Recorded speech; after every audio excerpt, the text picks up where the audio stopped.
संत तुकाराम महाराज गाथा अभंग क्रमांक 59. अभंग क्रमांक 59.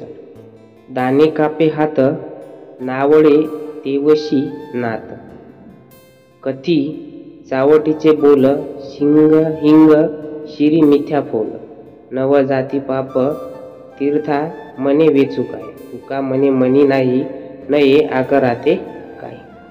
संत तुकाराम महाराज या अभंगामध्ये मनुष्याच्या खोट्या धर्माचरणावर आणि आचरणातील दांभिकतेवर कठोर टीका केली.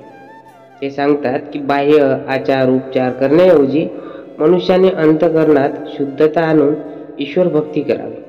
दांभिक धर्मचार्याला त्यांनी या अभंगातून पोल ठरवले आहे. नंबर 1. दान कापे हात नावडे तेविशी मात. या ओळीत तुकाराम महाराजांनी दान धर्मावर टीका केली. काही लोक केवळ दिखाव्यासाठी किंवा लोकांना आपल्या चांगले म्हणावे म्हणून दान करतात, पण त्यांच्या मनात खऱ्या अर्थाने दयाभाव नसतो. त्यांच्या हातून दान करताना हात थरथरतो आणि हे कृतीच त्यांची अनिच्छा दर्शवते. नंबर 2. कधी चावटीचे बोल हिंग शिरी मिथ्या बोल.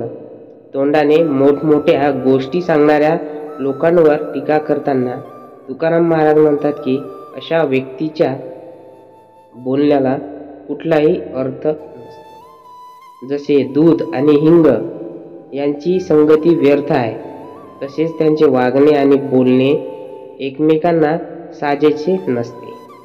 त्यांच्या शब्दामध्ये सत्य नसते. 3. नवजाती पाप तीर्था मने वेचू काय. या ओळीत त्यांनी पापी लोकांचा उल्लेख केला आहे, जे वेगवेगळ्या पद्धतीने पाप करत राहतात आणि नंतर तीर्थयात्रा करून स्वतःला पवित्र समजतात. असे लोक धार्मिक यात्रा करूनही पवित्र होऊ शकत नाही, कारण त्यांचे मन पापाने भरलेले असते. शेवटचं कडवं, तुका मने मनी नाही नये आकराते काय. अंतिम चरणामध्ये तुकाराम महाराज स्पष्ट सांगतात की जर एखाद्याच्या अंतःकरणात भक्ती श्रद्धा आणि प्रामाणिकपणा नसेल तर बाह्य आचरणाचा काही उपयोग नाही. ईश्वर भक्ती अंतःकरणातून असली पाहिजे. केवळ बाह्य कृतीने ईश्वर प्रसन्न होत नाही. यामधून उपदेश बघा. हा अभंग आपल्याला मनुष्याच्या अंतर्मुखतेचा महत्त्वपूर्ण धडा शिकवतो.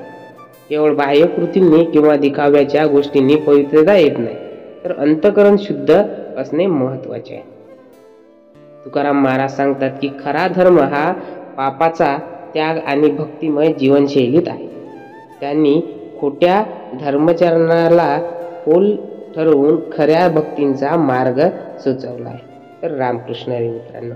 तर मित्रांनो, तुम्हाला व्हिडिओ कसा वाटला नक्की कमेंट्स बॉक्समध्ये सांगा आणि आपल्या चॅनलला कोणी सबस्क्राईब केलं नसेल तर चॅनलला नक्की सबस्क्राईब करा.